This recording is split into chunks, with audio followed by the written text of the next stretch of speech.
région Centre-Val de Loire, placé en vigilance rouge canicule. Là, il doit être 9h30, 10h du matin. Je me lève très tôt, 5h30, de façon à... Enfin, c'est pas une obligation, de toute façon, je me lève tôt. À ouvrir toutes les fenêtres de la maison et à 9h30, 10h, donc maintenant, ouais, tous les volets sont fermés. Bon, une banalité, vous me direz, tout le monde en parle sur les chaînes de télévision. Ce que moi, j'avais jamais noté quand même cette année, c'est que les plantes souffrent énormément. Pourtant, j'arrose matin et soir. Mais là, je suis carrément obligé, certaines, de mettre un parasol parce que j'ai noté que les plantes, je vais vous montrer. Par exemple, cet olivier en pot, on voit bien que les feuilles sont sèches. Vous voyez comme c'est sec. Pourtant, il est arrosé, mais en plus, l'olivier, c'est pas quelqu'un qui va avoir besoin de beaucoup d'eau, mais quand même. Les dahlias qui commencent à pousser, on voit bien, regardez comme ils se dessèchent très vite. Voilà. Toutes les plantes souffrent énormément. Même les plantes qui devraient pouvoir résister au soleil, mais ça chauffe trop. On a au-delà des 41, 42 degrés. Regardez, ce petit pot-là, c'est une plante grasse, ça devrait tenir, ça brûle. Et c'est pas tout, je vais vous en montrer d'autres qui résistent difficilement. Alors, j'ai de la chance d'avoir certains endroits qui restent à l'ombre, donc évidemment, le basilic se plaît. Voilà, là, le basilic a de la chaleur. Cette plante, le phokéa, se plaît aussi. En revanche, le bougainvillier, le petit, a déjà perdu toutes ses feuilles, toutes ses fleurs, pardon, qui sont sèches. L'hortensia, lui, il souffre. Hein. Le matin, à cette heure-ci, ça va, mais regardez comme on voit bien, c'est brûlé. Ça s'en sort pas mal.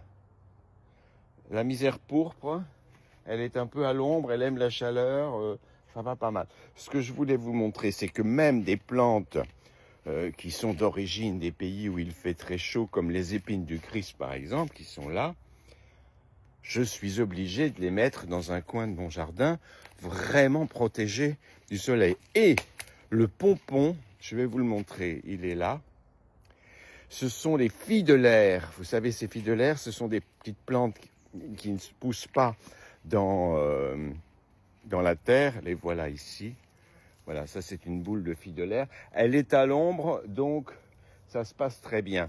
Mais j'en vais récupérer une boule de fille de l'air chez mon ami Max en Espagne qu'il m'avait donnée. Eh bien, elle était devant la porte en plein soleil. Voilà ce que ça donne. Le bas, ça va encore. Mais regardez, le haut a pris le soleil et c'est tout grillé. Regardez-moi ça. C'est tout sec. Voilà. Et c'est pourtant une plante qui a été élevée près de Palamos. C'est quand même une région où il y a beaucoup de soleil, quoi. Voilà. Donc là, on en est à abriter les plantes avec le parasol pour essayer de ne pas tout perdre. Alors, de jour en jour, il y a des choses, je vois qu'elles souffrent, d'autres pas du tout. C'est tellement inhabituel d'avoir ces températures de plus de 40 degrés ici en Indre-et-Loire que le jardinier doit composer avec ces aléas de la nature. Hein. Et puis, je pense à tous ces jardins de la Loire, les jardins de château. Mon Dieu, ça doit être compliqué en ce moment.